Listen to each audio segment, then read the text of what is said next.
Nous allons prier pour le message. Dites Amen. Amen. Seigneur, nous te bénissons et nous te rendons toute la gloire. Merci pour ton amour et merci pour ta fidélité. C'est que ce matin, nous prions que tu nous fasses du bien. Nous avons besoin de toi. Oui, Seigneur, comme tu l'as dit, que tu nous donnes ta paix. Pas comme le monde la donne, mais la paix qui vient de toi. Je prie, Père, que les cœurs soient disposés. Et je prie également que ton règne vienne et que ta volonté soit faite dans nos vies. Béni sois-tu. Au nom de Jésus. Amen. Est-ce qu'on peut donner des acclamations à notre Dieu ce matin? Alléluia.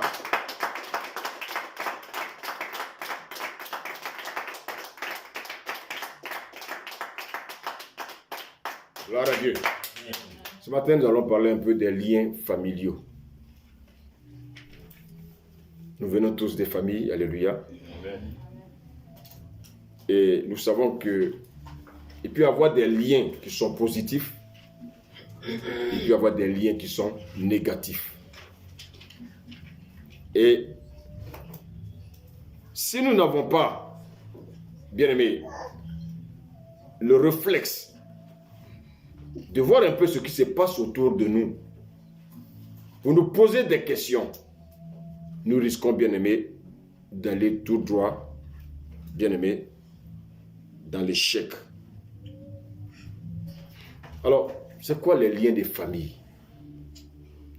Les liens de famille, ce sont des pathologies. Mais ces pathologies-là sont souvent invisibles. Et ces pathologies-là opèrent en nous des frustrations. Alléluia. Amen. Ça opère dans nos cœurs des frustrations. Et ces esprits de famille, soit bien aimés, ils nous apportent des choses bien, soit ils nous conduisent, bien aimés, dans la confusion. Alléluia. Ces esprits, ces liens de famille, soit ils nous montrent le bon chemin, soit ils nous montrent le mauvais chemin. Alléluia. Alléluia. Et ces liens se manifestent régulièrement par des similitudes. C'est-à-dire des choses qui se ressemblent dans nos vies, dans nos familles. Et ces choses-là vont de génération en génération. Regardez, souvent, il y a des familles où il y a des morts précoces. La femme, elle peut garder le bébé pendant 9 mois et à l'accouchement, elle perd le bébé. Et souvent, c'est répétitif. Bien aimé, c'est qu'il y a un problème dans cette famille. Que cette personne a un problème. Alléluia. Alléluia. Ou bien souvent, dans cette famille, les gens meurent très jeunes. Il y a des gens qui ne peuvent pas dépasser l'âge de 18 ans. À 18 ans, dans la même famille, les gens meurent. Ça veut dire qu'il y a quelque chose qui ne va pas. Alléluia. Alléluia. Alléluia. Et quand ces choses arrivent, nous devons nous poser des questions. Il y a des familles où les femmes n'arrivent pas à se marier.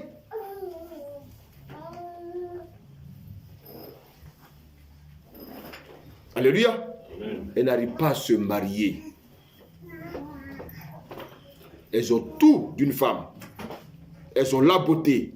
Elles ont tout ce qu'il faut. Mais elles n'arrivent pas à se marier. Alléluia. Bien-aimés, ce sont des choses qui ne sont pas correctes. Et quand c'est comme ça, c'est qu'il y a un fond, il y a un problème. Il y a quelque chose que vous devez chercher, bien-aimés, à savoir pourquoi ça ne marche pas dans ma vie. Alléluia. Amen. Ce sont des choses qu'on peut hériter de nos premiers parents.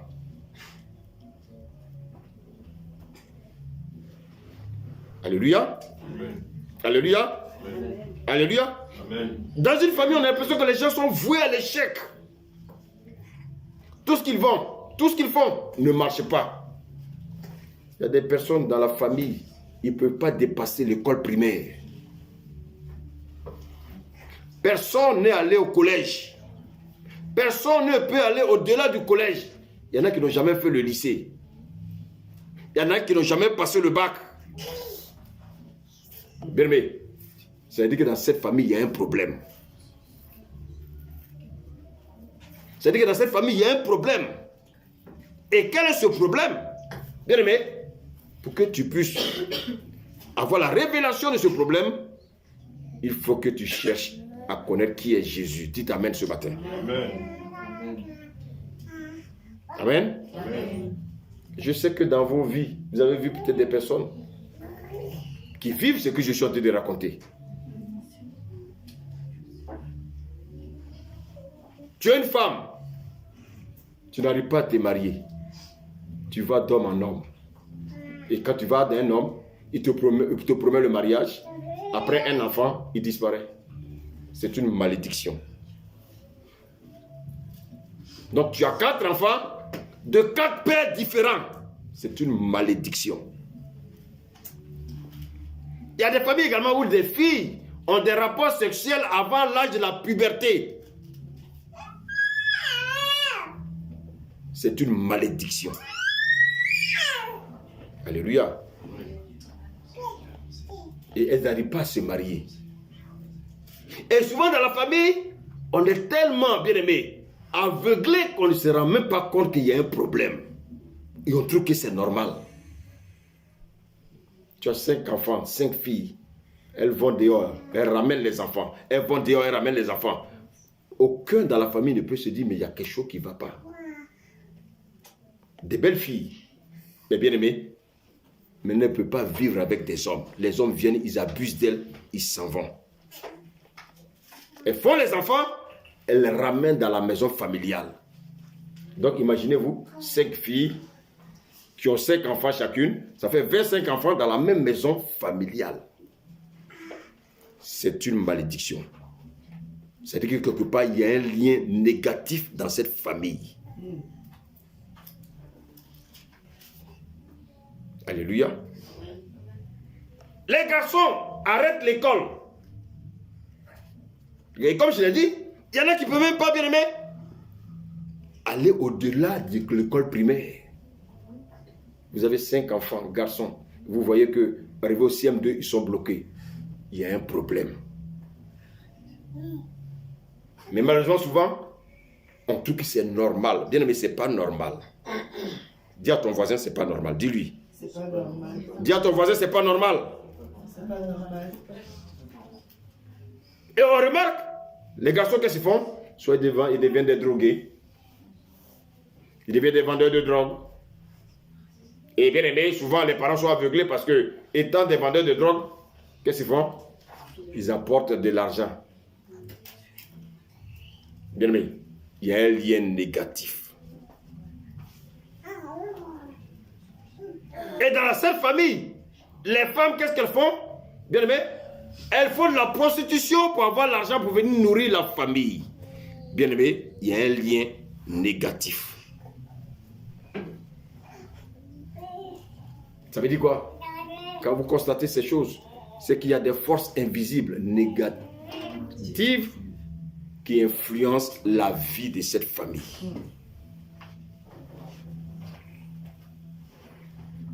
Et si vous remontez, ce sont des difficultés, des situations que les parents, les ancêtres ont connues. Et vous allez comprendre pourquoi souvent ces choses sont répétitives dans certaines familles. Alléluia. Amen. Alléluia. Amen. Vous voyez des personnes, par exemple, qui viennent en ville, qui commencent l'université, et puis à un certain moment, ils vous disent, ah non, moi, je vais retourner auprès de mes parents, je vais retourner au village. Et quand il retourne au village, c'est pour devenir quoi? C'est pour prendre la place de son père, qui était le féticheur du village. Bien aimé, il y a un lien négatif, il y a quelque chose qui ne va pas. Alléluia. Il y a également des jeunes. Bien aimé, ils héritent également le métier de leurs parents. Le père est plombier, Lui aussi devient plombier. Les autres enfants deviennent plombiers. Bien aimé, il y a quelque chose qui ne va pas.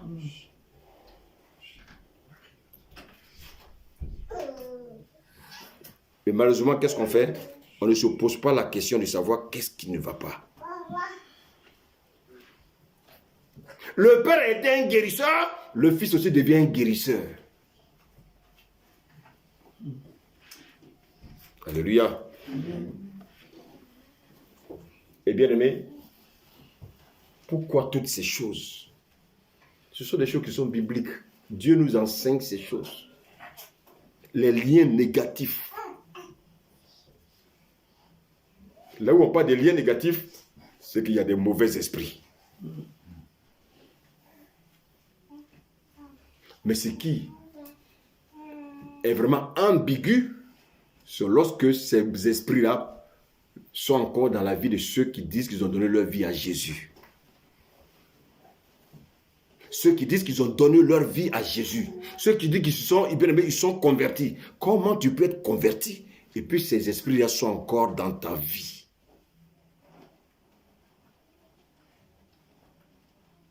Vous savez, dans l'église, beaucoup souffrent des liens familiaux. Et souvent, j'entends des prédications où on dit « Une fois que tu as donné ta vie à Jésus, tous les liens sont coupés. » On le dit. Qui a déjà entendu ça?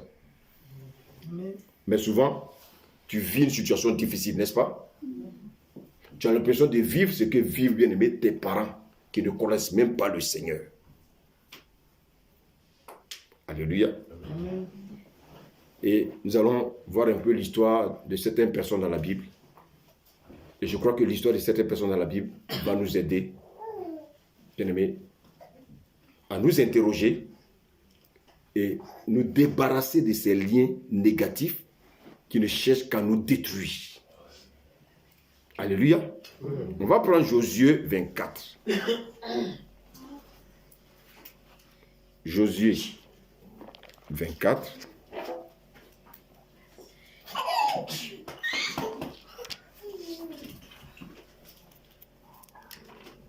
Josué 24. Quelqu'un peut me lire le verset 2, s'il vous plaît? Amen. Amen. Josué s'adressa à tout le peuple. Voici ce que dit l'Éternel, le Dieu d'Israël. Vos ancêtres, notamment Terach, père d'Abraham et de Nachor, habitaient autrefois de l'autre côté de l'Euphrate et servaient d'autres dieux. Amen. Voici l'histoire d'Abraham. Abraham qui est le père de la foi. Mais avant d'être le père de la foi, Abraham a une histoire. Dites Amen. Amen. Comme toi et moi, nous avons une histoire. Avant de donner notre vie à Jésus, nous avions une histoire. Une histoire familiale. Où nos parents bien-aimés étaient comme les parents d'Abraham. Ici, le Seigneur nous montre qu'Abraham était dans une famille idolâtre. Ça veut dire quoi? Ils adoraient d'autres dieux. Vous savez, c'est une information de taille. Dieu nous révèle ici qu'Abraham, il était dans une famille d'idolâtres. Une famille de féticheurs. Une famille bien aimée qui pratiquait les choses démoniaques. Donc cette famille était loin de Dieu. Ils ne connaissaient pas Dieu. Alléluia. Amen. Abraham était d'une famille idolâtre. Et là, on nous parle du fait que Abraham habitait de l'autre côté du fleuve. Donc, le fleuve, c'est quoi? Le fleuve, ça représente quoi? L'eau. Donc, quel est l'esprit qui devait le contrôler? Merci, vous avez compris. Il n'y a pas une ville qui est traversée par l'eau qui n'est pas contrôlée par l'esprit des eaux. Vous savez que dans le pays dans lequel nous sommes, la France, c'est un pays qui est contrôlé par l'esprit des eaux. Parce qu'on vient là, les filles s'habillent bien aimées comme des sirènes. La majeure partie des filles ici s'habillent comme des sirènes. Et pourquoi? Vous savez, ces messages-là, le diable n'aime pas.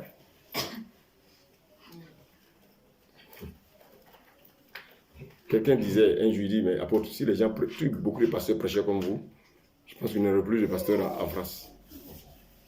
Frère, ce ne sont pas des messages que le diable aime. Il y a des attaques derrière, je dis amen. Mais je crois que j'ai confiance à mon Dieu. Amen. C'est lui qui prend soin de moi. L'esprit des eaux, bien aimé, contrôle la majeure partie de la terre. Dans tous les pays, cet esprit règne. Mais regardez l'habillement des filles, regardez leur habillement. C'est influencé par qui? Par l'esprit des eaux. Regardez la mode, c'est influencé par qui? C'est l'esprit des eaux. Dis-moi, comment on peut se dire comme ça pour faire un concours de la plus belle femme? Ça apporte quoi? Non, dites-moi, ça apporte quoi? Qu'est-ce que ça apporte? Vous avez vu? Combien de fois le monde est aveuglé? La plus belle femme. Et puis ça apporte quoi à la société?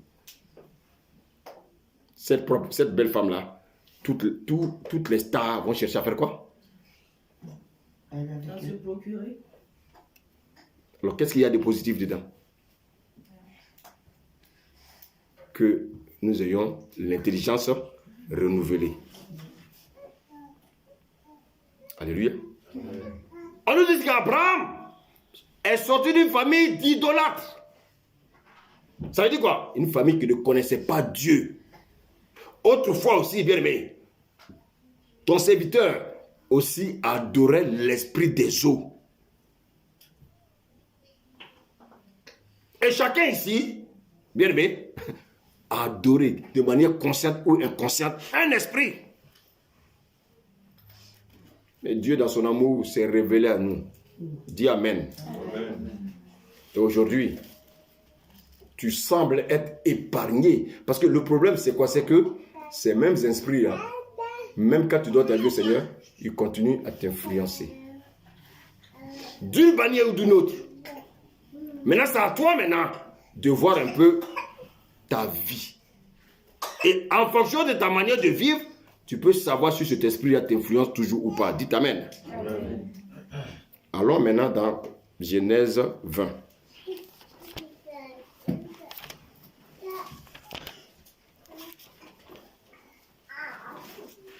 Genèse 20, du verset 2 au verset 5. Alors, avant de lire ce passage, la Bible dit que Dieu va se révéler à Abraham. Il va lui demander de quitter son pays, sa patrie et la maison de son père. Bien aimé, si tu as accepté Jésus, tu es obligé de faire ces trois choses-là. Parce que si tu ne fais pas ces trois choses, ça veut dire que tu n'es pas venu à Jésus. Alléluia. Donc Abraham, Dieu va l'appeler. Abraham va quitter son pays. Il va arriver à Canaan. Et arrivé à Canaan, la Bible dit qu'il va avoir une famine. C'est comme ça quand beaucoup viennent à l'église, on leur parle de Jésus. Et puis quand ils viennent à l'église, bien aimé, leurs affaires commencent à se mélanger. Qu'est-ce qu'ils font? Ils fuient, ils retournent dans le monde. Alléluia.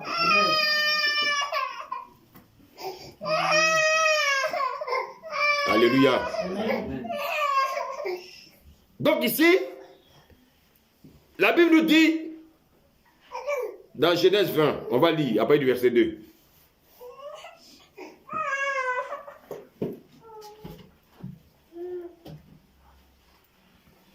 On va lire rapidement, s'il vous plaît. Amen. Et Genèse 20, à partir du verset 2. Abraham disait de Sarah, sa femme, c'est ma sœur. Abimelech, roi de Guérar, fit enlever Sarah. Je vais vous poser une question. Est-ce que je peux coucher avec ma soeur? Non. Est-ce que je peux chercher à avoir un enfant avec ma soeur? Non. Donc, qu'est-ce qu'Abraham a fait? Il a menti. Donc, quel est l'esprit qui fatiguait Abraham? L'esprit des mensonges. Donc il y avait un lien négatif qui était dans cette famille. C'était l'esprit des mensonges. Alléluia.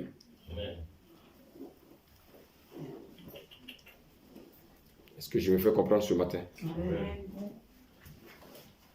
L'esprit de mensonge. Alléluia. Abraham a reçu l'éducation de son père. Il a reçu l'instruction de sa mère. Vous savez, dans un couple, l'éducation est réservée au mari. L'instruction est réservée à la femme. Ça veut dire quoi? Abraham a reçu l'éducation de son père. Il a reçu l'instruction de sa mère. Et dans ça est sorti le mensonge. Ça veut dire quoi? Ça veut dire que le père d'Abraham était un menteur. Écoutez, rien ne se cache sur cette terre. Les enfants que nous avons, ils prennent toujours notre caractère. Qu'on le veut ou non, les enfants prennent notre caractère. Amen. La Bible nous dit, on va aller dans Genèse 26.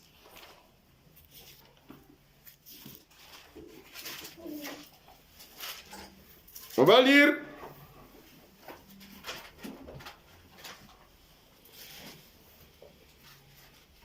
le verset 7. Amen, j'ai la parole du Seigneur. Amen. Donc Genèse 26, verset 7. Donc rappelons que Abraham, après 25 ans, va donner naissance à un fils qui va nommer Isaac. Alléluia. Et c'est Isaac, à un moment donné également, la Bible dit qu'il y a eu la famine à Guérar. Isaac voulait fuir pour partir comme son père l'a fait. Dieu va le persuader de rester là. Et qu'est-ce qui va se passer? Pendant qu'il fuyait, bien aimé, quelque chose va se passer là. Lis le verset 7. Lorsque les habitants de l'endroit posaient des questions sur sa femme, il disait, c'est ma sœur. Il avait peur, en effet, qu'il ne le tue s'il disait ma femme, parce que Rebecca était belle. Qu'est-ce que Isaac venait de faire? Qui a déjà menti? Son père. Lui aussi, mais vous ne voyez pas qu'en fait, il a pratiquement réitéré les mêmes paroles que son père. Écoutez, faites attention avec les liens des familles.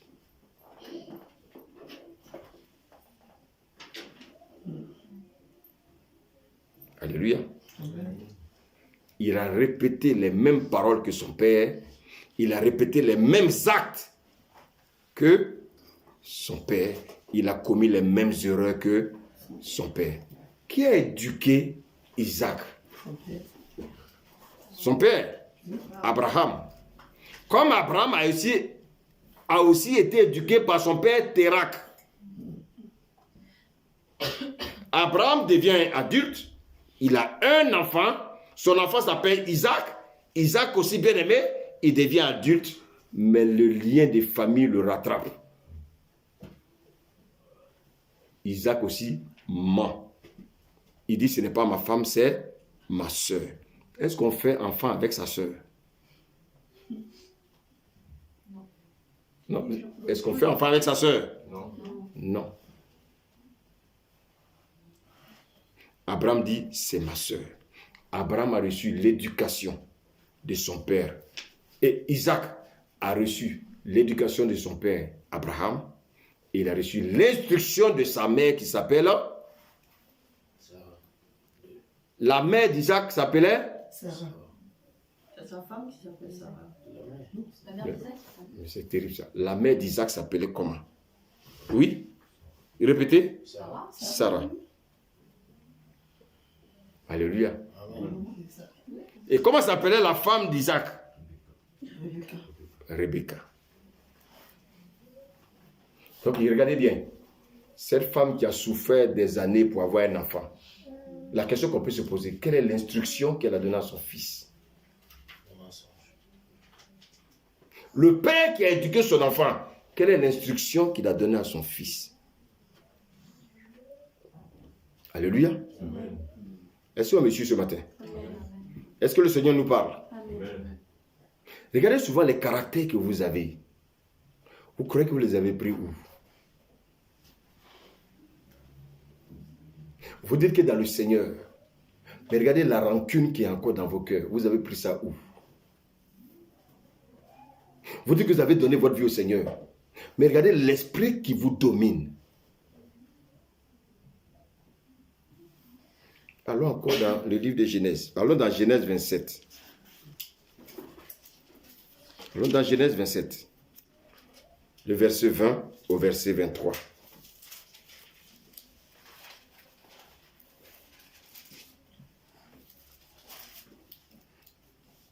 On y va, s'il vous plaît. Genèse 27, du verset 20 au verset 23. Amen. Isaac dit à son fils, « Comment cela? Tu en as vite trouvé, mon fils ?» Jacob répondit, « C'est que l'Éternel, ton Dieu, l'a fait venir devant moi. » Verset 21, Isaac dit à Jacob, « Approche-toi donc, que je te touche, mon fils, pour savoir si tu es mon fils Ésaü ou non. » Jacob s'approcha de son père Isaac, qui le toucha, et dit, « La voix de celle de Jacob, mais les mains sont celles d'Ésaü. » Il ne le reconnut pas parce que ses mains étaient velues comme celles de son frère Ésaü, et il le bénit. Alléluia. Ici, la question de qui? Jacob. Jacob, qui est son père? Isaac. Qu'est-ce que Jacob vient de faire? Mentir. Usurpation d'identité. Regardez bien. Regardez les générations. Il y a un lien négatif dans cette famille. Le mensonge. Depuis les aïeuls jusqu'aux petits-enfants, cet esprit-là règne. Dans chaque famille, les liens des familles, bien aimés, les liens qui sont dans ces familles-là, il y a toujours quelque chose qui est commun à chaque génération. Et comme je vous l'ai dit, soit les liens sont positifs, soit les liens sont négatifs. Est-ce que le mensonge, c'est un lien positif? Non. Regardez, donc du grand-père, le petit-fils a menti comme le grand-père. Le petit-fils a menti comme l'arrière-grand-père. Ça veut dire que le mensonge est dans la famille. Beaucoup sont encore disent qu'ils sont dans le Seigneur, mais ils sont dans le mensonge.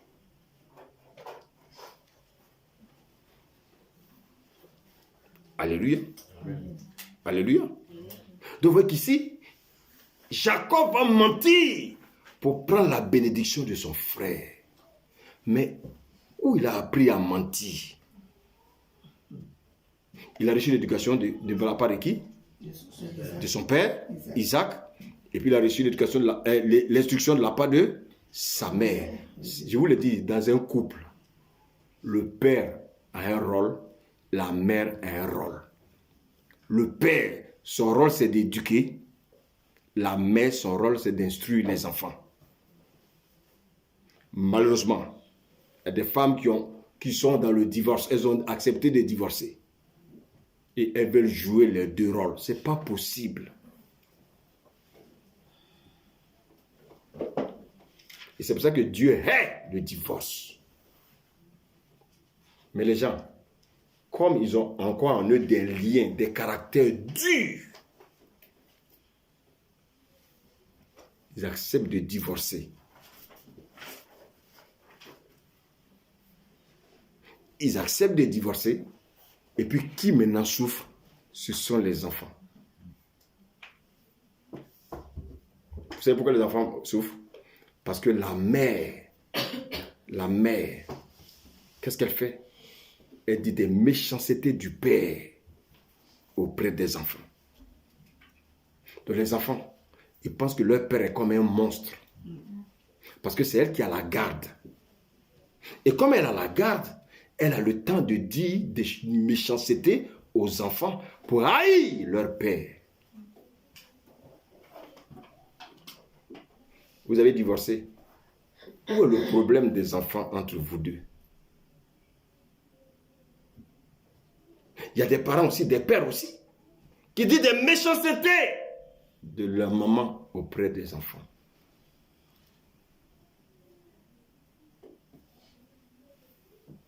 Vous êtes allés ensemble, ça n'a pas marché.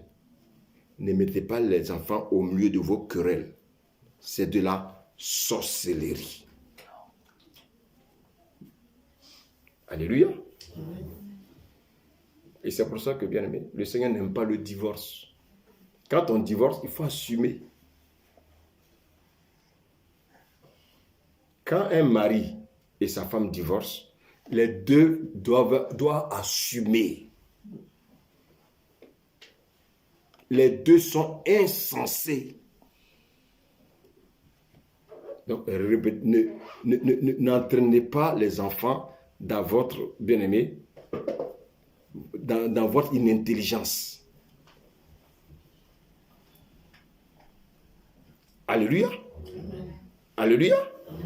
Donc, dans cette famille, le mensonge était le lien qui se propageait de père en fils. Dans vos familles, quel est le lien qui se propage? Essayons de réfléchir ensemble. Vous aurez l'occasion de réécouter le message et ça va vous aider. Parce que le Seigneur ne veut pas que ça se répète à votre descendance.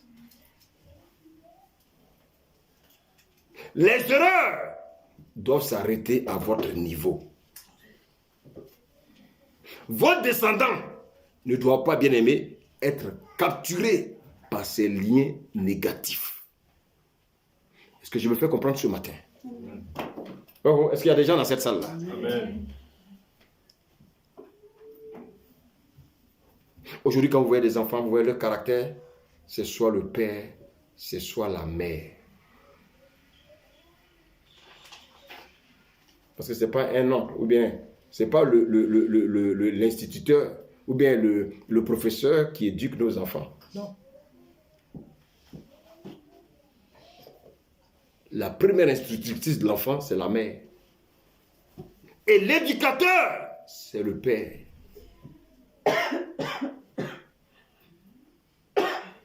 Regardez bien. Depuis Abraham, le même esprit a influencé jusqu'à Isaac. Et ça a même dépassé Isaac. Ça a influencé maintenant Jacob. Alléluia. Amen. Alléluia. Amen. Alléluia. Amen. Donc, regardez bien. Jacob a reçu l'éducation de son père, Isaac, et puis il a reçu l'instruction de sa mère, Rebecca. Le mensonge est là.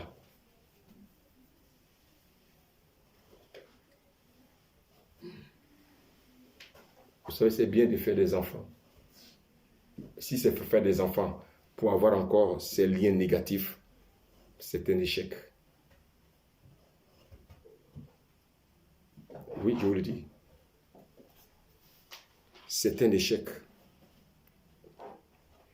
Alléluia. Mais Dieu est tellement amour. Qu'est-ce qu'il va faire? Dieu va permettre que cette malédiction, que ce lien négatif-là, s'arrête au niveau de Jacob. Et qu'est-ce qu'il va faire? Il va changer le nom de Jacob en Israël. La nouvelle naissance. La Bible dit, si quelqu'un est en Christ, les choses anciennes sont passées. Toutes choses sont devenues nouvelles. Alléluia. Donc, Dieu va changer Jacob afin que le lien négatif qui asservissait la famille s'arrête. Pourquoi Dieu t'a choisi? Pour que les liens négatifs de ta famille s'arrêtent. Si tu le veux. Parce qu'il y en a qui sont dans l'église. Ça continue.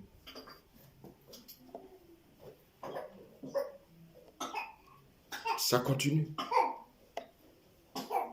Prenons un autre exemple, si vous voulez. Prenons l'exemple de David. David avait pour père Isaïe. Mais où était sa mère? Son père, David, est un enfant qui est sorti d'une relation quoi? L'adultère. Alléluia. Amen. Dans le monde, on dit un enfant bâtard. Alléluia. Alléluia. Un enfant bâtard, un enfant adultérien. Je vous pose la question, quelle éducation vous voulez que cet enfant reçoive?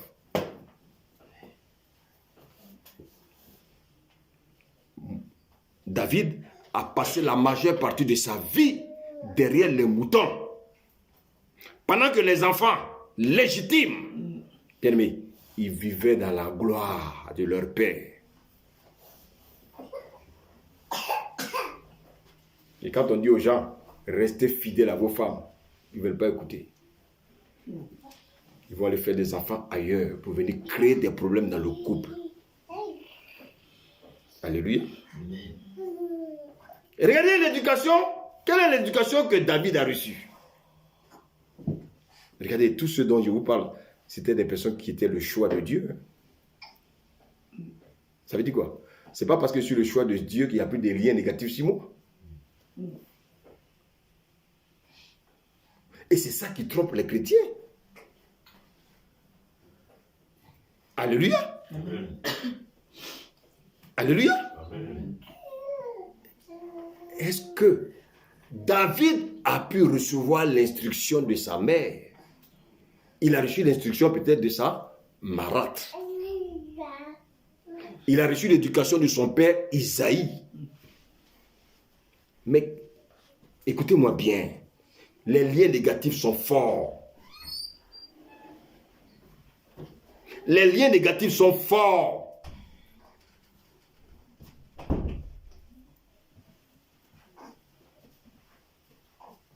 Un enfant qui sort d'une relation adultère, il a quel sang en lui?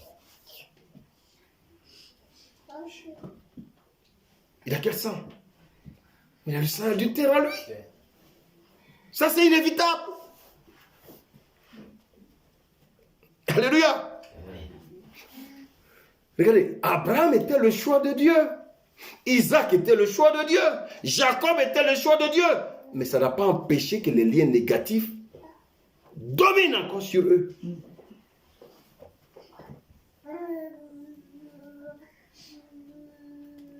Alléluia. David a beaucoup souffert. Oui, David a souffert.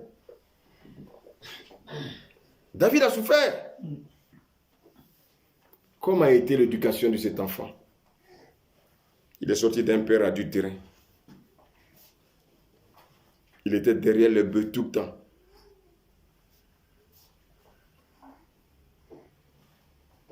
Alléluia. Mais la grâce que David et les autres avaient, c'est qu'ils étaient le choix de Dieu. Mais même étant le choix de Dieu, il y avait encore des liens, des familles qui les dominaient. Alléluia. C'est pas parce que Dieu t'appelle que tu ne vas pas commettre des erreurs. Hein? Dieu nous appelle tels que nous sommes. Mais nous ne devons pas rester tels que nous sommes.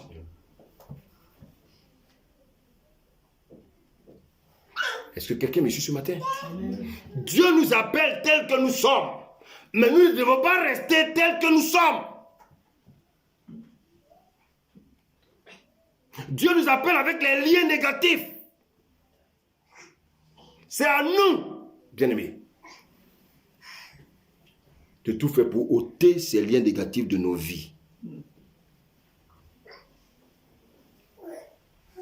Parce que quand Dieu nous appelle, il nous appelle avec la boue sur nous. Quand Dieu nous appelle, il nous appelle, bien-aimés, avec nos déchets. Maintenant, c'est à nous de faire maintenant le travail afin de devenir, bien-aimés, ce que Dieu veut que nous soyons. Dites Amen. Amen. Alléluia. Amen. Regardez. Regardez ce qui est arrivé au fils de David. Regardez. Est-ce que quelqu'un me suit ce matin? Amen. Regardez ce qui est arrivé au fils de David.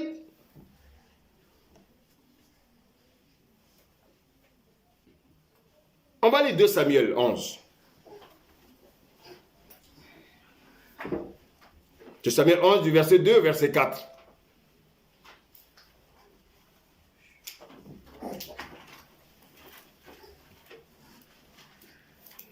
De Samuel 11 du verset 2 au verset 4. Que nous dit la parole de Dieu?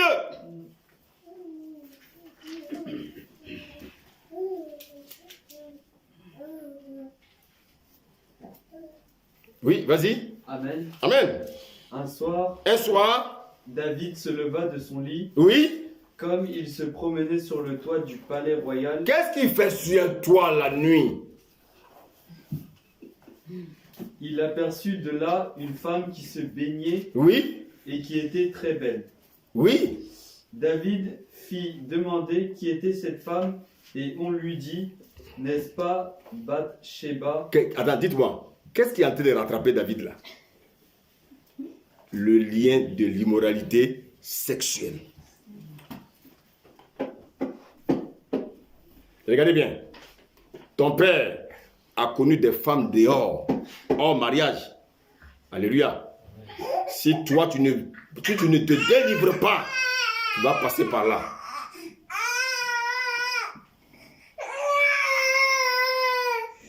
Alléluia.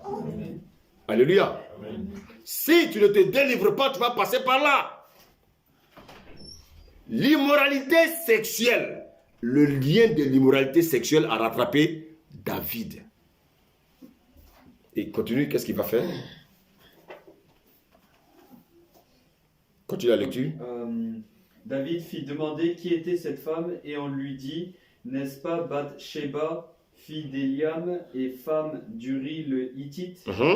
David envoya alors des messagers la chercher. Oui. Elle vint vers lui et il coucha avec elle. Il coucha avec elle. Vous savez, dans la Bible, quand on parle, on dit coucher, c'est différent de quoi? Aller avec. On va avec sa femme. Mais on couche, bien aimé, avec des prostituées. Quand vous lisez bien la Bible, toute femme qui a des rapports sexuels avant le mariage est considérée comme une prostituée. Tout homme qui a des rapports sexuels avant le mariage est considéré comme un prostitué.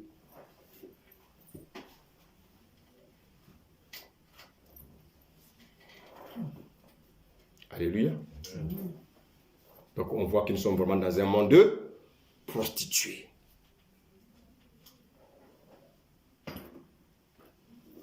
Ah oui, tu n'es pas marié, tu as des rapports sexuels, Dieu te considère comme une prostituée. C'est biblique. Je n'ai pas le temps de vous montrer le passage, mais c'est dans la Bible. Alléluia.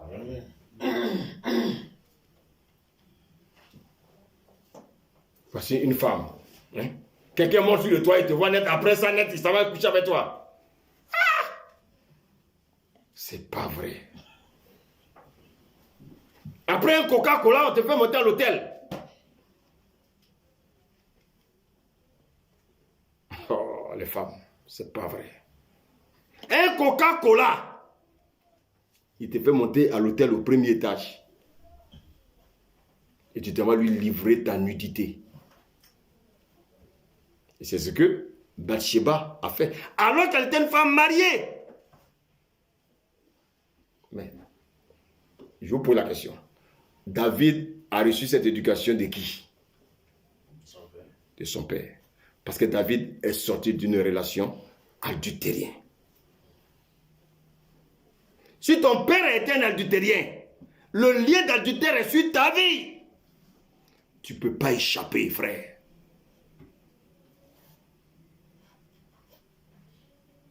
Seul Jésus-Christ peut briser ce lien. Je n'ai pas entendu d'amen là. Amen. Voilà. Ça l'a rattrapé. C'est un lien. C'est dans le sang. Le lien d'adultère a rattrapé David. Pourtant, il avait plusieurs femmes. Mais c'est la femme d'autrui qui veut. Et ce lien va le pousser encore à faire quoi? À tuer. Est-ce que vous suivez le message, s'il vous plaît? Amen. Donc, vous voyez, les liens négatifs de son père l'ont rattrapé.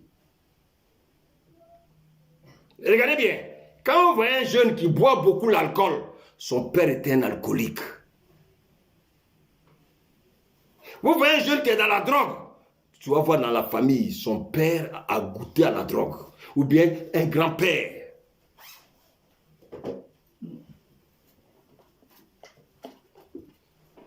Ce sont les liens négatifs de la famille. Ce sont les liens des familles. On ne peut pas échapper. Le terminus, c'est lorsque tu acceptes Jésus-Christ. J'ai dit, le terminus, c'est quand tu acceptes Jésus-Christ. Amen. Sinon, étant dans le mariage, tu vas même tromper ton mari. Il y a des femmes qui sont mariées, mais elles trompent qui? Elles trompent le mari. C'est un lien négatif qu'elles ont hérité de leur propre famille. C'est pour ça que, bien aimé, avant de rentrer dans le lien du mariage, il faut faire sa délivrance.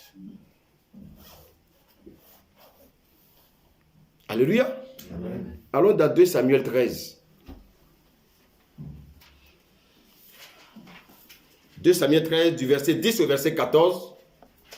Que nous dit la parole de Dieu?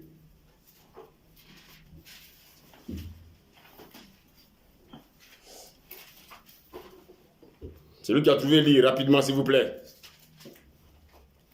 On a lu 2 Samuel 11, c'est à côté. Donc, tournez la page, 2 pages, on est à 2 Samuel 13.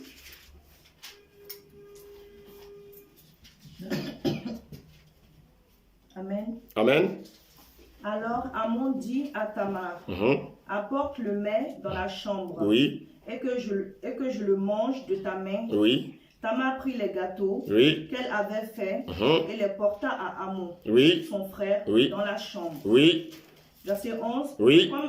Comme elle lui présentait à manger, oui, il la saisit Oui. et lui dit, oui. viens coucher avec moi, Comment- ma sœur. Comment tu peux coucher avec ta soeur? Qui est Amon? Le fils de David. Et qui est Tamar? La fille de David. La fille de David. Voici Amon qui couche avec sa soeur. Les liens négatifs de la famille l'ont rattrapé. Vous voyez, David a commis l'impureté sexuelle, l'immoralité sexuelle. Voilà un de ses fils qui fait pire. Lui, il couche avec sa soeur. Ce sont les liens des familles.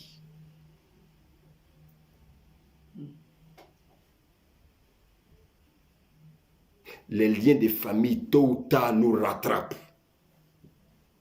Et c'est pour ça que, bien aimé, en tant que chrétien, nous devons mettre notre confiance en Jésus-Christ. C'est lui seul qui peut briser ce lien. Vous voyez, Amon venait de commettre ce qu'on appelle l'inceste. Une relation incestueuse. Coucher avec sa sœur.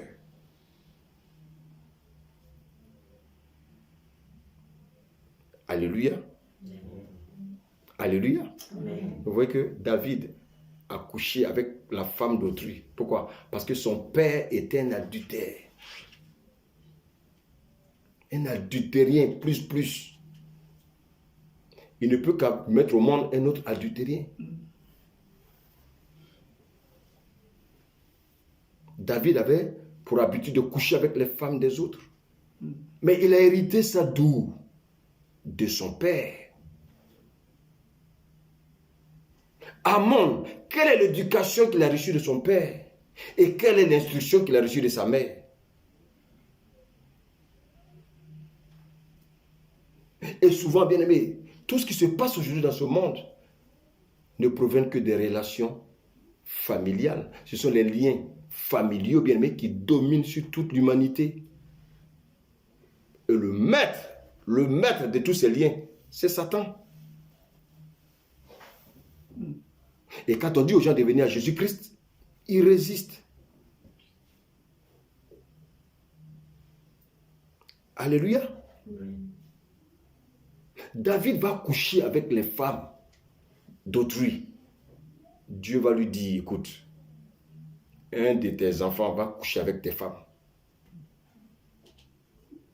Mais il ne va pas le faire, bien aimé, de manière cachée. Il va le faire en plein air. Allons à côté, tournons encore 2 pages. 2 Samuel 16, le verset 22. 2 Samuel 16, le verset 22. Que nous dit la parole de Dieu? Amen, je lis la parole du Seigneur. Amen. 2 Samuel 16, verset 22. On dressa une tente sur le toit pour Absalom, et Absalom eut des relations avec les concubines de son père aux yeux de tout Israël. Et regardez, aux yeux de tout Israël, un fils qui couche avec les femmes de son père. Et qu'est-ce qu'il a rattrapé? Les liens négatifs du père.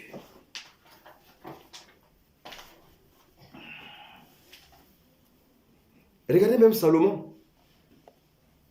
Qui était son père? David. Mais regardez la fin de sa royauté.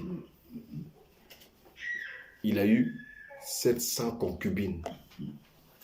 Je me demandais même s'il arrivait même à les satisfaire. 700 concubines. Maintenant, donc il y a une qui passe chaque combien d'années après? Ça veut dire quoi? Ça veut dire que c'est 700 concubines à le tromper.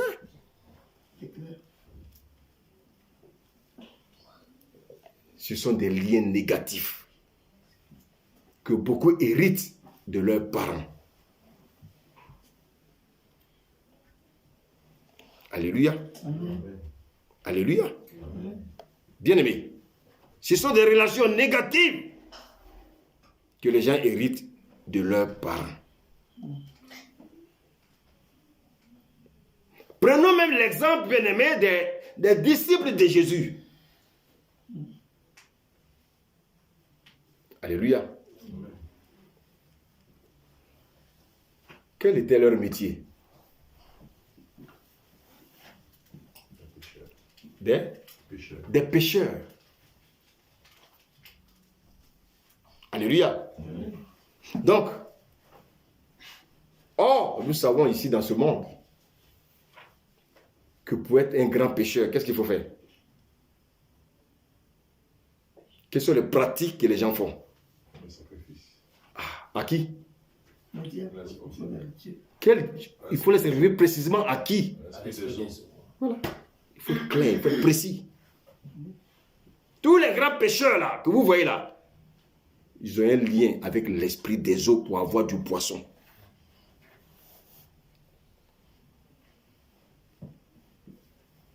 Alléluia. Oui, comment être éternel, vous ne voulez pas que je sois attaqué? Là, je vous ai parlé de bénédiction. C'est ça la vraie bénédiction? J'ai dit que quelqu'un a été riche ici? Non. Mais vous êtes déjà riche. Quand vous écoutez les gens, mais ça, quand vous êtes riche, c'est-à-dire l'ennemi ne peut pas vous tromper. C'est ça que Satan ne veut pas. Mais il me dit, ne prêche pas des choses comme ça. Sinon, tu auras affaire à moi. Oui. Qu'il continue à faire ce qu'il veut. Dites amen. Amen. Je prêcherai bien. Ça ouvre les yeux. Vos yeux s'ouvrent quand vous écoutez de tels messages. Voici des personnes qui étaient des pécheurs. Avant d'être des pécheurs, ils ont tissé une alliance comme Abraham, bien aimé, avec l'esprit des eaux. Donc ils avaient un lien avec l'esprit des eaux. Alléluia. Amen. Quand Jésus est parti, qu'est-ce qui s'est passé dans la vie de ces personnes? Ils se sont retournés. Oui? Chacun s'est retourné dans son travail. Très bien, merci. Chacun s'est retourné dans son travail, c'est-à-dire chacun est retourné à la pêche. Pourquoi? Vous savez pourquoi? Parce que l'esprit faisait des réclamations. Il y avait un lien terrible. Allons, mais on va le lire demain dans Jean 21. Allons dans Jean 21.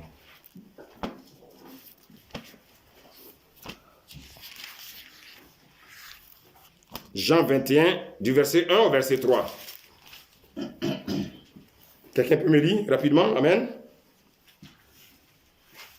Amen. Amen. Après cela, Jésus se montra encore aux disciples Oui, sur les bords de la mer de Tibériade. oui. Et voici de quelle manière il se montra. Vas-y. Simon-Pierre, Oui. Thomas, appelé Didyme, Oui, Nathanaël, Oui. Cana, oui, en Galilée, Oui. les filles de Zébédée oui, et 2 autres disciples de Jésus oui. étaient ensemble. Verset 3. Simon-Pierre leur dit, je vais pêcher. Ah, je vais pécher. Qu'est-ce qu'il a rattrapé? Le lien de famille.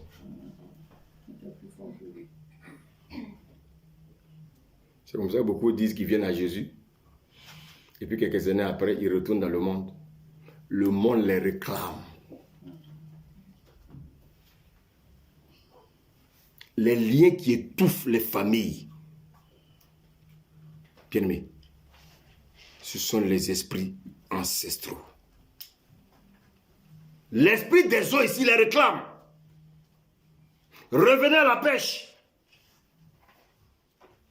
Les liens qui étouffent les familles sont les esprits des familles. Bien-aimés.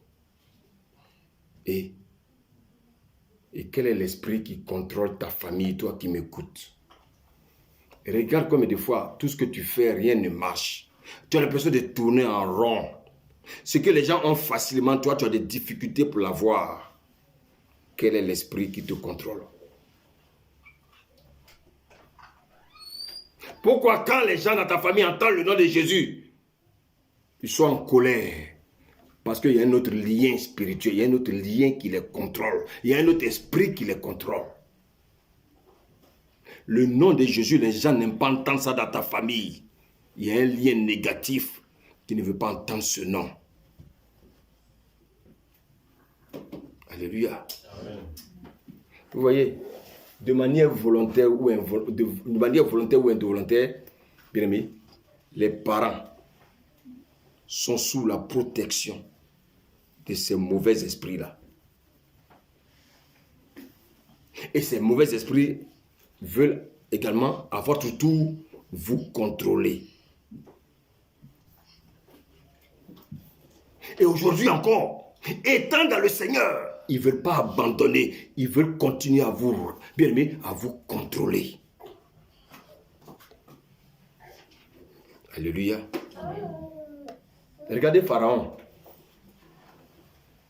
Quand le peuple a pris la tangente, quand le peuple, les enfants de Dieu, lorsque le peuple d'Israël a pris la tangente, quand ils sont arrivés devant la mer Rouge, qu'est-ce que Pharaon a fait? Il a pris ses chevaux pour chercher à les poursuivre. C'est comme ça quand on vient en Jésus, le diable aussi envoie ses ennemis pour nous poursuivre. Pourquoi? Parce qu'il veut nous ramener dans le monde. Les esclaves qui construisaient le pays, d'un seul coup, ils vont quitter le pays. Pharaon dit, mais qui va me servir? Donc quand vous quittez le monde, que vous venez à Jésus, Satan dit, mais non, il faut que j'aille les rattraper. Qui va me servir à ce niveau-là? Parce que Satan t'utilisait à un niveau précis. Tu t'en vas, il y a un vide. Qui va le servir là? Voici pourquoi, bien aimé, on parle du combat spirituel. Et Pharaon a dit, allez les rattraper. C'est comme ça que Satan se cherche à vous rattraper. Mais comme vous êtes aveuglé, vous venez à l'église par le caractère d'un ami. Je ne vais plus à l'église. Satan veut te rattraper. Satan veut te rattraper. Mais comment il va te rattraper? Il va utiliser quelqu'un qui a un esprit faible dans l'église pour te ramener dehors. Parce que, bien aimé, il y a encore en toi des liens de rancune. Il y a encore en toi des liens de colère. Donc, comme il connaît ton caractère, il va pousser la personne simplement. Il faut lui dire telle chose. Mais prêche telle chose. Au lieu de savoir que c'est la parole de Dieu, il va t'attaquer toi, il ne va plus venir à l'église. Ça veut dire quoi? Il y a des réclamations.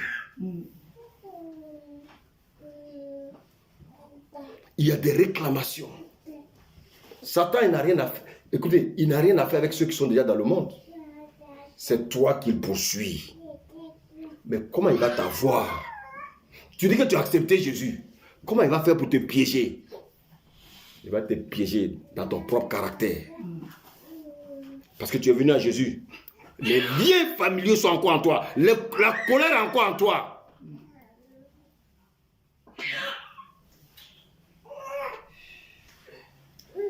La colère est encore en toi.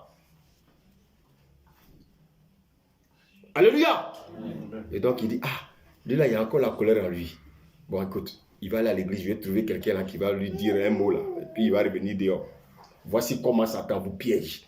Et c'est pour ça que, bien aimé, soyez renouvelés de l'intelligence.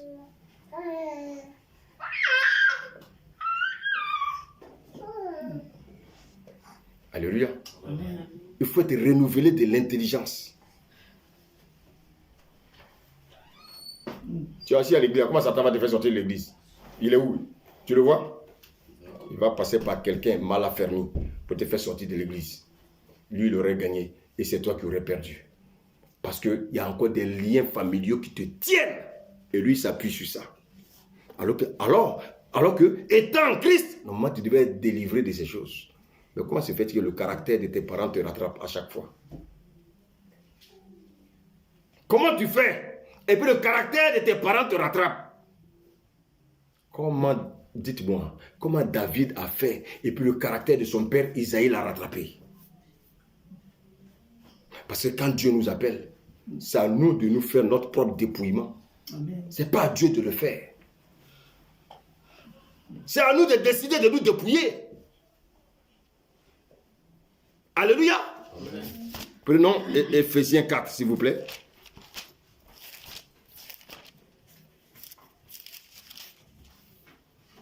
Éphésiens 4.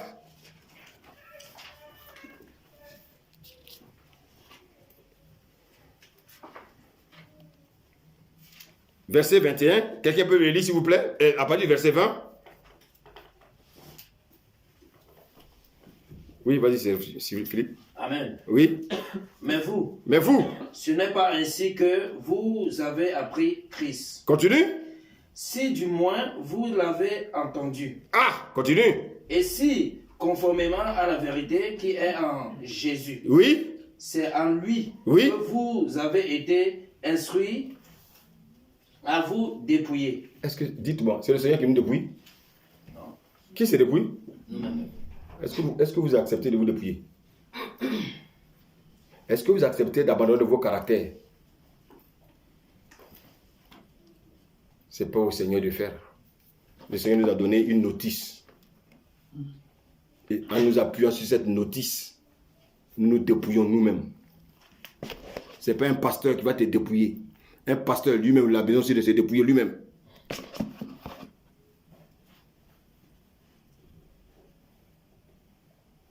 Les pasteurs qui se prennent pour Zambla, Zoro, c'est leur problème.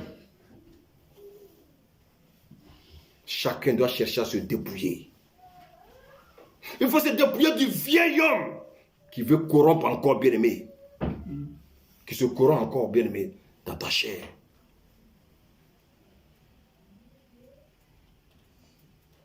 Alléluia.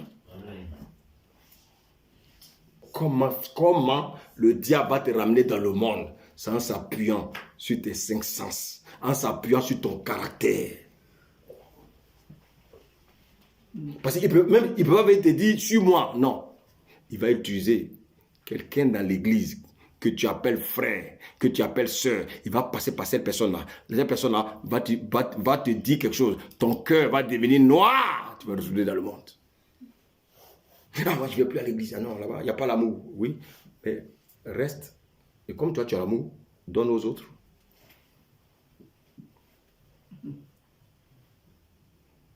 On est toujours en train d'accuser les autres. Ils n'ont pas l'amour. Ils n'ont pas l'amour. Oui, mais toi, tu as l'amour. C'est pour ça que Dieu t'a envoyé pour nous contaminer. Maintenant, toi, tu fuis. Donc, en fait, tu n'as jamais eu l'amour. Les liens familiaux nous rattrapent. Alléluia. Amen. Alléluia. Amen. Alléluia. Amen. Satan profite de l'ignorance que nous avons en nous pour nous asservir.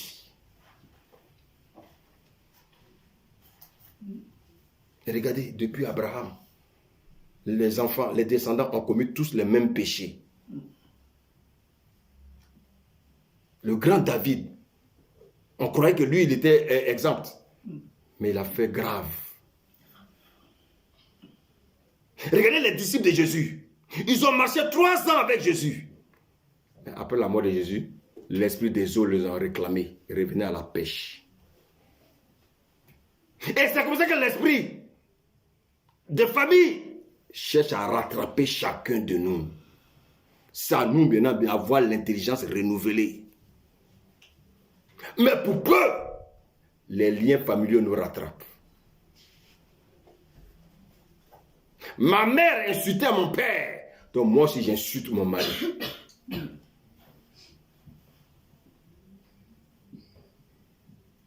Ma mère criait sur mon père, moi aussi je vais crier sur mon mari. Ce sont des liens qui nous rattrapent. N'accusez pas le diable, hein? Le diable n'a aucun pouvoir là. Ma mère dominait mon père, alors que la Bible nous dit, ton mari dominera sur toi. Toi, tu veux dominer ton mari. Ça veut dire quoi? Ça veut dire que quelque part, bien-aimé, les liens familiaux t'ont rattrapé. Tu vois ce que ta mère faisait à ton père. Ton père battait ta mère. Toi, si tu bats ta femme, les liens familiaux t'ont rattrapé.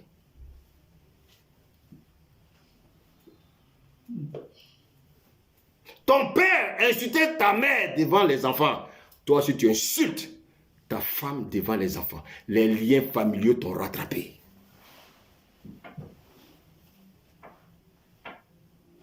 Quand tu as un problème avec ton mari, tu cours tout de suite pour aller raconter à tes parents. Les liens familiaux t'ont rattrapé. Parce que ta mère, quand elle avait le problème avec son mari, elle courait pour aller raconter à ses parents. La Bible dit que si l'homme quittera son père, sa mère, sa soeur, sa femme, les deux deviendront une seule chair. Donc, vous avez des problèmes. Vous avez des problèmes. Il y a quelqu'un dans votre maison avec qui vous devez vous entretenir. Vous laissez cette personne-là, vous allez vers les païens pour leur expliquer vos problèmes. Pourtant, vous dites que vous êtes chrétien. Les liens familiaux vous rattrapent à tous les niveaux.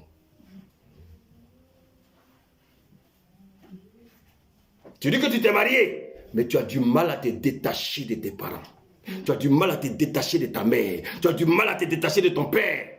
Tu préfères laisser ton mari seul et puis aller encore, bien aimé, dans la famille, dans la cour familiale, passer du temps. Ce sont les liens familiaux qui nous rattrapent. Alléluia. Amen. Alléluia. Amen. Alléluia. Amen. Mais ces liens, qui doit les détacher? Ces liens, bien aimé, c'est à toi de prendre la décision. C'est à toi de décider pour dire, je veux que ces liens-là soient coupés. Regardez, la Bible nous dit que Israël, qu'est-ce qu'il a fait? Il a lutté avec qui? Il a lutté avec qui? Jacob? Il a lutté avec Dieu jusqu'à ce que, bien aimé, les liens se coupent. Lutter avec Dieu, ça veut dire quoi? Seigneur, libère-moi. J'importune Dieu. Il faut importuner Dieu jusqu'à ce que, bien aimé, tu sois libéré. Mais ce que je dis, Est-ce que vous ne voyez pas que le caractère là vous rattrape? Regardez un peu vos vies. Regardez un peu vos caractères. Regardez un peu vos comportements. Regardez les comportements que vous avez devant vos enfants. Regardez. Les enfants, ils sont là, ils copient. Et puis le lien les rattrape plus tard. Alléluia. Alléluia. Amen. Quand l'enfant, il voit le père avec la femme d'autrui, il croit que c'est une bonne chose, lui aussi. Quand il grandit, il répète la même chose. David, il a commis l'adultère, comme son père a commis l'adultère. Mais il allait même pire, il a même tué. Vous voyez donc, les mauvais esprits appellent d'autres mauvais esprits. Alléluia. Quand David couchait avec Bathsheba, il ne savait pas qu'il venait bien aimé de s'aimer une mauvaise semence pour le reste de sa destinée. Gloire soit rendue à Jésus qui est venu au temps pour briser ces liens. Bien-aimé. Bien-aimé. Notre Dieu est un Dieu merveilleux. Alléluia. Mais, il y a des liens qui sont positifs. Et c'est ça que vous devez copier. C'est ça que vous devez regarder. Les Abraham là, les David, ils avaient des liens négatifs. Mais dans la Bible, il y a des personnes qui avaient des liens positifs. C'est ça qu'il faut copier. Allons dans 1 Timothée.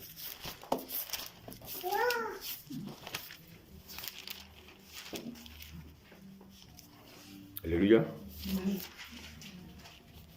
1 Timothée 1 à partir du verset 2.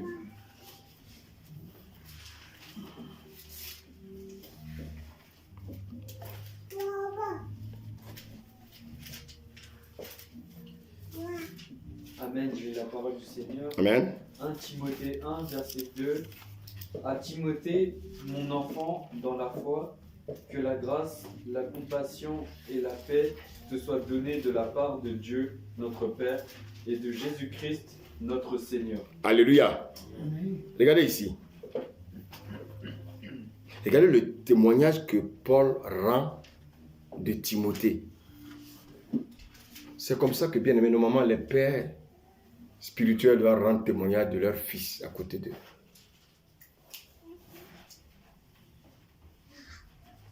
Alléluia. Amen. Il dit, Timothée, il dit son fils bien-aimé, son enfant légitime. Bien, vous savez, ce que Paul dit ici, ça vient de son cœur. Dites Amen. Ça vient du profond de son cœur. Pourquoi? Parce qu'il a regardé le témoignage de Timothée. Alléluia. Amen. Timothée, il devait être en fin d'âge d'adolescence quand Paul l'a rencontré. Et la Bible nous dit que Timothée, qu'est-ce qu'il va faire? Il va commencer à se distinguer des autres enfants, des autres chrétiens qui étaient autour de lui. Et donc, même les anciens ont observé ça. Est-ce que quand les gens vous voient, ils voient une distinction? Quand vos enfants, là, les gens voient vos enfants, est-ce qu'ils voient une distinction? Si l'enfant n'est pas distingué, ça veut dire que le père n'est pas distingué. Non, je vous le dis. J'ai dit, il y a des liens positifs et puis il y a les liens négatifs. Allons dans 2 Timothée 1. 2 Timothée 1, à partir du verset 3.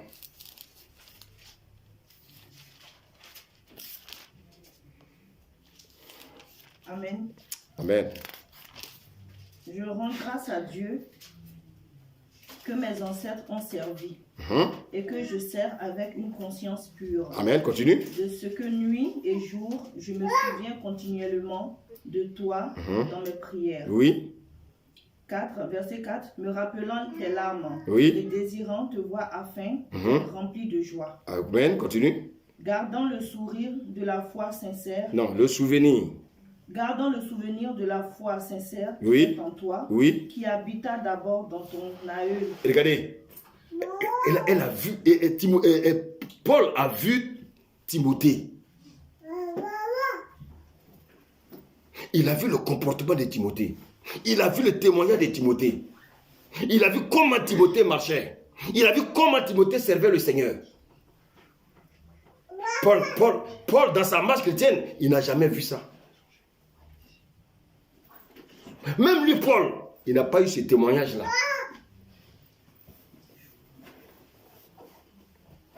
Alléluia. Même lui, Paul, n'a pas vu ce témoignage. Mais, continue la lecture, regarde bien. De ton aïeul Loïs, Oui. et dans ta mère et dans ta mère Eunice, Oui. et qui, j'en suis persuadé, habite aussi en toi. Amen. Regardez bien. Timothée aussi a eu des parents, comme vous et moi.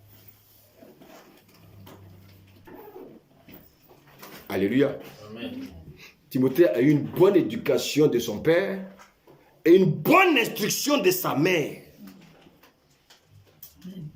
Sa mère Eunice, bien-aimé, lui a enseigné, bien-aimé, les bonnes choses. Sa mère Eunice lui a enseigné la parole de Dieu. Pourquoi? Il a reçu une bonne instruction de la part de sa mère Eunice. Regardez les témoignages des Pierre, de David et autres. Regardez un peu leur instruction. Regardez un peu leur éducation. Mais regardez l'éducation de Timothée. Mais pourquoi Paul rend un grand témoignage comme ça de Timothée? Parce qu'à la base, il a eu des liens positifs. Ça veut dire quoi? Les liens des parents, bien aimés, doivent influer sur les enfants.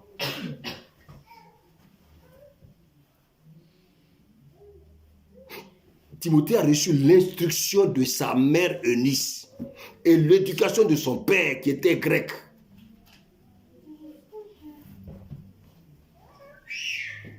Alléluia. Amen. Alléluia. Amen. Et d'où venait cette instruction? Il a reçu l'instruction de sa mère Eunice. Quelle est l'instruction que vous donnez à vos enfants? Quelle est l'instruction chrétienne que vous donnez à vos enfants? Pourquoi Timothée a été un témoignage? Timothée a reçu, bien aimé, des bons liens de famille. Timothée a reçu une bonne éducation de son père. Il a reçu une bonne instruction de sa mère.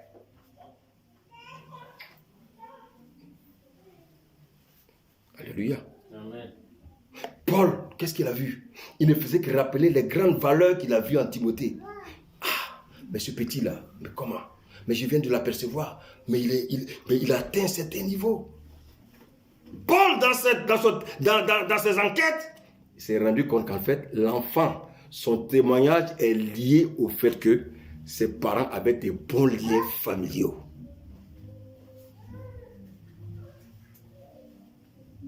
Timothée a reçu une bonne éducation venant de son père, une bonne instruction venant de sa mère. Donc il avait un bon dépôt, il avait un bon héritage. Et cet héritage vient d'où? Ça vient du lien positif. La grand-mère de Timothée ne lui a pas transféré la sorcellerie. Beaucoup transfèrent la sorcellerie à leurs enfants. Mais qu'est-ce qu'elle a fait? Elle a transféré l'esprit de Dieu en son enfant. Il y en a qui transfèrent l'esprit de la sorcellerie à leurs enfants. Il y en a qui transfèrent l'esprit de la cabale à leurs enfants. Mais ici, Timothée a reçu l'esprit de Dieu. La maman, elle instruisait son enfant avec la parole de Dieu. Alléluia. Elle a transmis la méditation de la parole à son enfant. Elle a transmis la vie de prière. Elle a transmis, bien aimé, le moment de jeûne, la prière à son enfant. Qu'est-ce que vous transmettez à vos enfants? Qu'est-ce que vous transmettez à vos enfants? Vous copiez les hommes du monde. Vous voulez que vos enfants ressemblent aux enfants du monde. Qu'est-ce que vous transmettez à vos enfants? Dites-moi. Là, on parle de la Noël. Il y en a qui sont pressés. Il faut acheter des cadeaux pour donner à leurs enfants. C'est ce que vous transmettez à vos enfants? C'est tout ce que vous transmettez. C'est-à-dire que vous copiez le monde. C'est-à-dire ce qui est dommage avec les chrétiens, c'est que le monde ne veut même pas vous ressembler. Mais vous cherchez à ressembler au monde.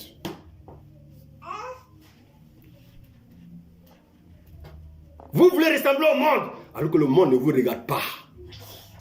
Au lieu de regarder à votre Jésus, vous cherchez encore à copier le monde. Timothée a reçu une bonne éducation de son père et une bonne instruction de sa mère. Sa mère ne critiquait pas son père devant lui. Sa mère ne criait pas sur son père devant lui. Il a reçu une bonne éducation. Il a reçu de bonnes valeurs venant de ses parents. Quelles sont les valeurs que vous transmettez à vos enfants chrétiens d'aujourd'hui? Quelles sont les valeurs que vous transmettez à vos enfants? Parce que la voisine a acheté des jeux vidéo pour ses enfants. Moi aussi, j'ai acheté des jeux vidéo. Insensé.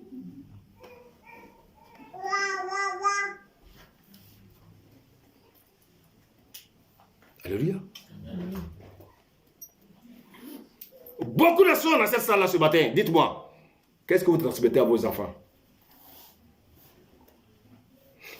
Vous ne voulez pas que le monde dise que vous êtes ceci. Vous ne voulez pas que le monde vous montre du doigt, que vous faites comme eux.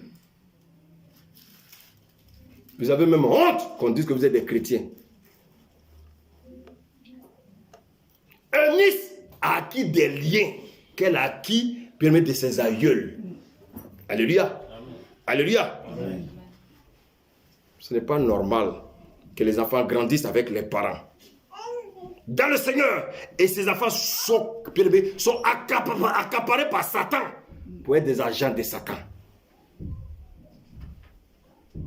Comment toi tu es pasteur et tes enfants sont livrés à la sorcellerie? Il y a un problème.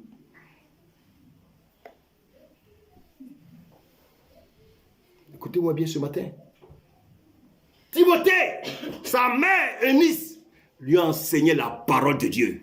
Sa mère ne courait pas de magasin en magasin pour lui acheter des beaux vêtements, des habits, tout ça, bien aimé, les chaussures, derniers cris, bien aimé, les derniers portables.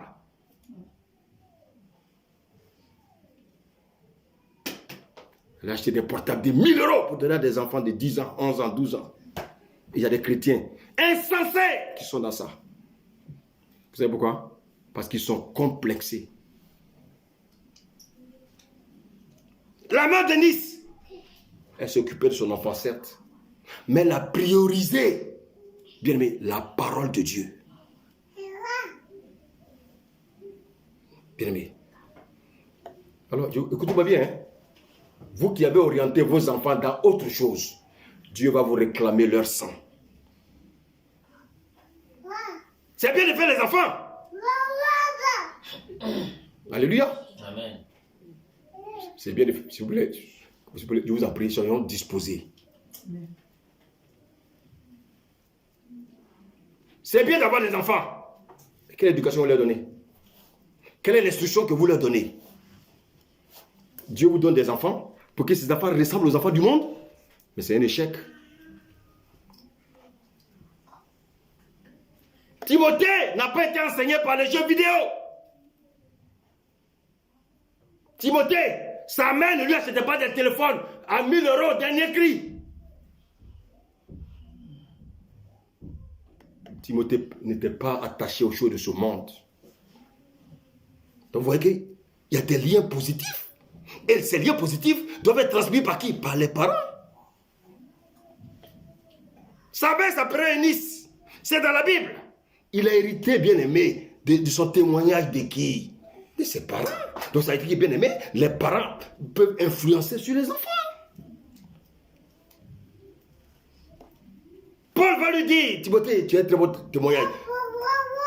Par rapport à ce qui se passe dans ce monde actuel-là, fuis les passions de la jeunesse.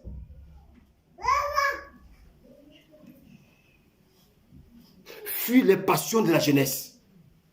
Ne t'attache pas à la luxure, à ces choses-là, bien-aimées, à la convoitise de ce monde. La musique du monde. Il y a des gens, des chrétiens, les mamans écoutent la musique du monde, les enfants vont écouter quoi? Les enfants vont écouter quoi? La musique du monde.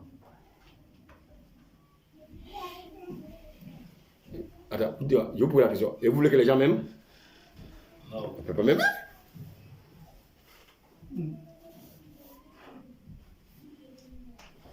Alléluia. Comment il s'appelle là? Quand la maman est en train d'écouter, comment il s'appelle? Anaconda. Comment il s'appelle là? La Camora, c'est ça non? Ouais, je connais même pas les noms. Ayana Kamora. Vous voulez que l'enfant écoute quoi? L'enfant va écouter la même chose. Vous avez vu combien de fois les femmes, il y a des femmes chrétiennes, c'est 10 chrétiennes. Vous avez vu combien elles sont insensées? Quand l'enfant monte dans ta voiture, et puis tu as été d'écouter Beyoncé, comment tu as été d'éduquer ton enfant?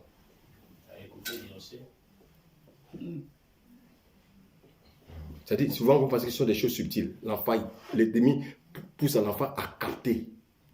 Il capte et ça reste dans son subconscient. Et puis, à un temps donné, Satan ressort ça.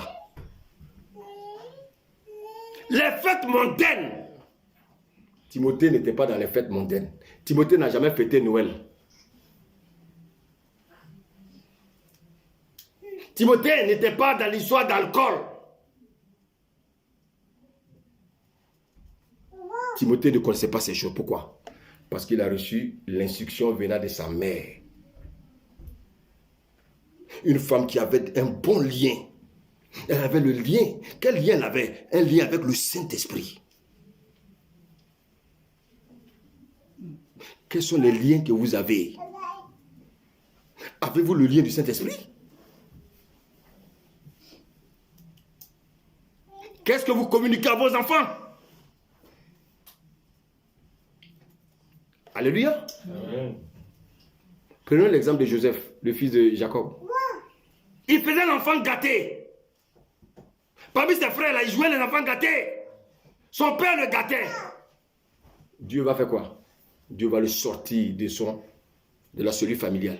Dieu va le sortir de son confort. Il va se retrouver en Égypte.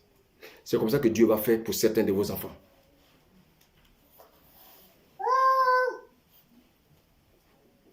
Comme vous ne savez pas les éduquer, alors que moi j'ai besoin d'eux, je vais les sortir de votre milieu et puis je vais aller les former ailleurs. Quand il est allé en Égypte, il était encore un enfant gâté? Non, non. Ah. Continuez à gâter vos enfants. Il y a des gens qui ont quitté l'Afrique. Ils sont venus en France, ils ne savent même pas préparer un œuf. Tellement on les a gâtés, ils ne savent même pas préparer. Comment toi, une femme, tes enfants qui ont 10 ans, 12 ans, 15 ans ne savent pas préparer? Tu as mis des bonnes. Quand elles arrivent de l'école, elles sont couchées. Quand elles arrivent de l'école, elles sont couchées. C'est-à-dire, même quand elles mangent les assiettes, elles ne peuvent même pas faire la vaisselle. Quand elles vont se retrouver demain, quelque part, en Italie, quelque part, au pôle Nord, comment elles vont faire? Ça, c'est le travail de la maman. L'instruction de la mère. Mais qu'est-ce que vous instruisez à vos enfants? Qu'est-ce que vous instruisez à vos enfants? Tu as une fille qui a 12 ans, 13 ans, 14 ans, elle ne s'est pas préparée. Tu attends que qui vienne apprendre? La société? Vos enfants sont assis devant les télés, les pieds croisés devant la télé. Vous êtes des chrétiens, vos enfants regardent des films païens devant vous. Vous n'êtes pas capable de les interpeller.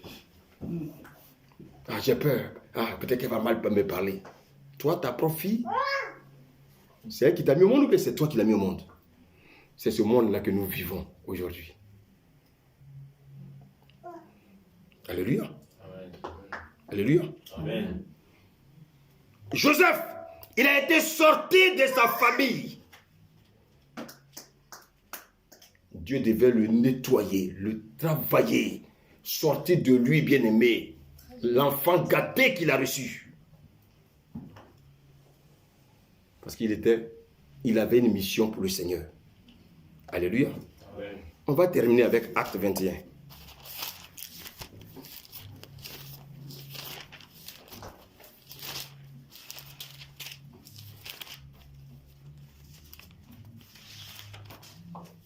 Acte 21.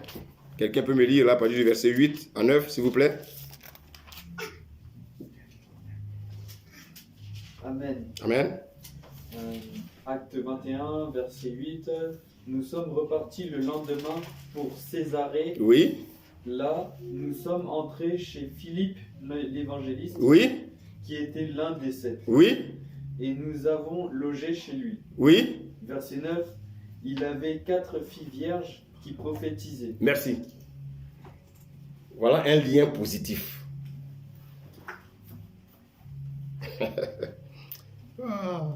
Vous avez vu, non? Dans la parole de Dieu, il y a tout. Voici un lien positif. Voici, écoutez, Philippe, il est un père comme vous. Hein. Pourquoi ces enfants ne sont pas rentrés dans le monde? Pourquoi ces enfants ne font pas les choses du monde? Parce qu'il a transmis un lien positif à ses enfants. Il a transmis la parole de Dieu à ses enfants. Alléluia.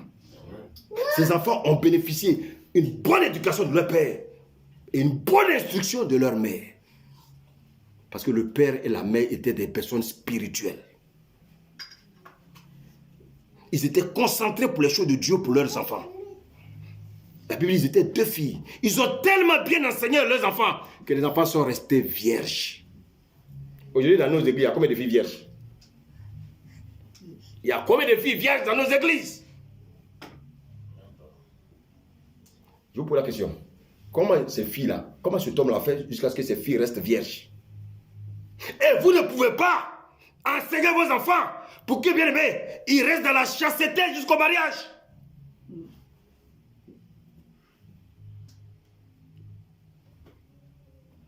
Il y en a même des filles. Leurs filles même les ont dépassées. C'est les filles maintenant qui vont montrer à la maman les positions.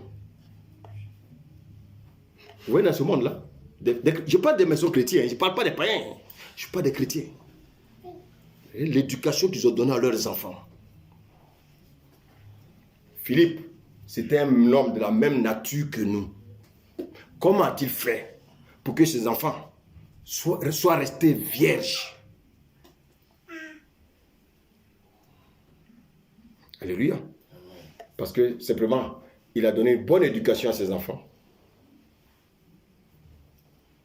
Et sa femme a donné une bonne instruction à ses enfants. Quel était leur lien? Le Saint-Esprit. Ils leur ont enseigné la parole.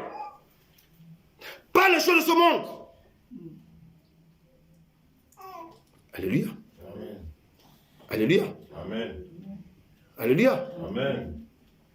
Vous savez, chaque chrétien doit prendre conscience de la mission que Dieu lui a confiée pour sa famille. Vos enfants, ils sont en mission, mais vous êtes ceux-là qui doivent les conduire dans leur mission. Gare à vous, Dieu va vous demander leur sang.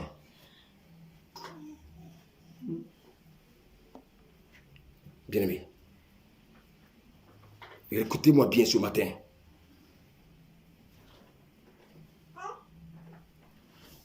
Dieu sait que nous ne pouvons pas faire les choses de nos propres forces. C'est pour ça, bien-aimé. Philippe savait qu'il ne pouvait pas faire les choses de sa propre force. Qu'est-ce qu'il a fait? Il a enseigné, bien-aimé, les choses de Dieu à ses enfants. Philippe n'a pas laissé ses enfants être enceintes à 12 ans.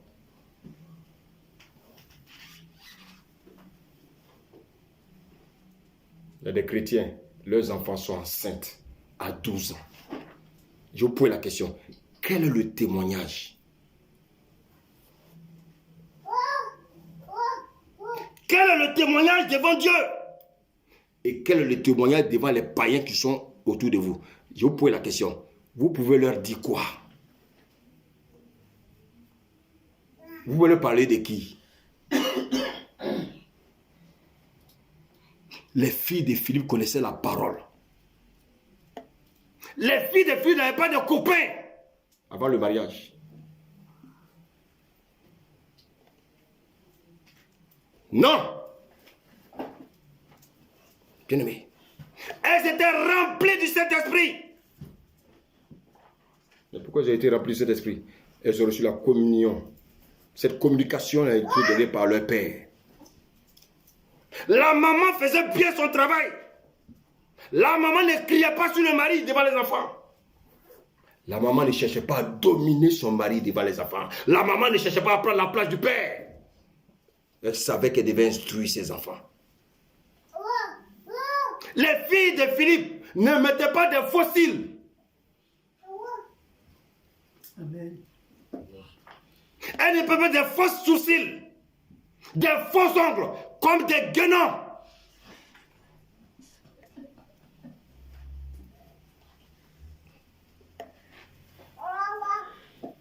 Elles ne mettaient pas les cheveux des Indiens.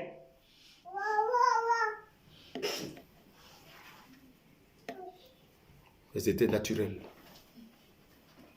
Pourquoi? Parce que j'ai été instruit avec la parole de Dieu. Amen. Les cheveux des Indiens morts, on vient vous vendre ça, vous mettez ça sur vos têtes. Bien-aimés, que le Seigneur parle à ses enfants ce matin. Amen. Ne me fusillez pas, fusillez la parole.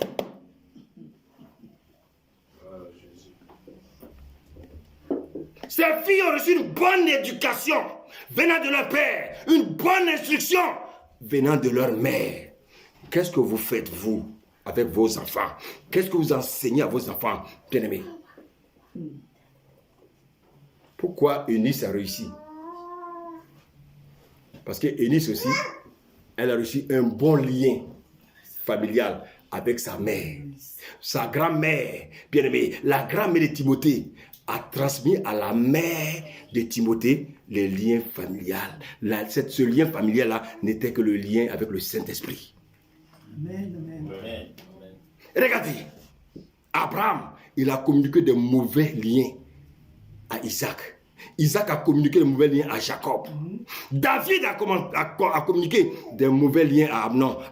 Il a communiqué de mauvais liens à qui? À Tamar, sa fille. Il a communiqué de mauvais liens à Absalom.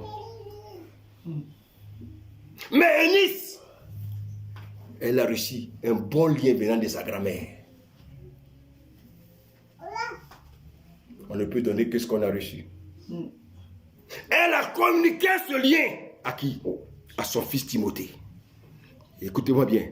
Timothée aussi va communiquer ça à qui? À ses enfants. Est-ce que vous arrivez à faire ça? Vous êtes préoccupé par les choses de ce monde. La vie spirituelle de vos enfants ne vous intéresse pas. Moi, mon enfant doit devenir pilote. Mon enfant va dire ceci, cela. C'est bien. Mais pilote sans le Seigneur, c'est l'enfer. Alléluia. Bien-aimé, le Seigneur nous interpelle ce matin. Il faut communiquer les liens spirituels, les choses de l'esprit à vos enfants. Sinon, le Seigneur va réclamer le sang de vos enfants. Les filles de Philippe ne sont pas au-dessus des filles des chrétiens d'aujourd'hui. Maintenant, je vous pose la question. Pourquoi vos enfants se comportent comme les hommes du monde? Parce que vous-même, vous n'êtes pas encore bien convertis. Parce que vous-même, vous aimez encore les choses du monde. Quand on aime les choses de Dieu, on ne peut que communiquer ça à nos enfants. Pourquoi vos enfants ne vous ressemblent pas aux enfants de Philippe? Pourquoi vos enfants vous ressemblent encore? Parce que, bien aimé, vous êtes encore attachés aux choses de ce monde. Bien aimé, il y a des liens positifs. Timothée a hérité des liens positifs. Les enfants de David, David lui-même, a hérité des liens négatifs. Quel est le lien que tu veux pour tes enfants? La balle est dans ton camp. Que le Seigneur vous bénisse. Amen. Amen. Amen.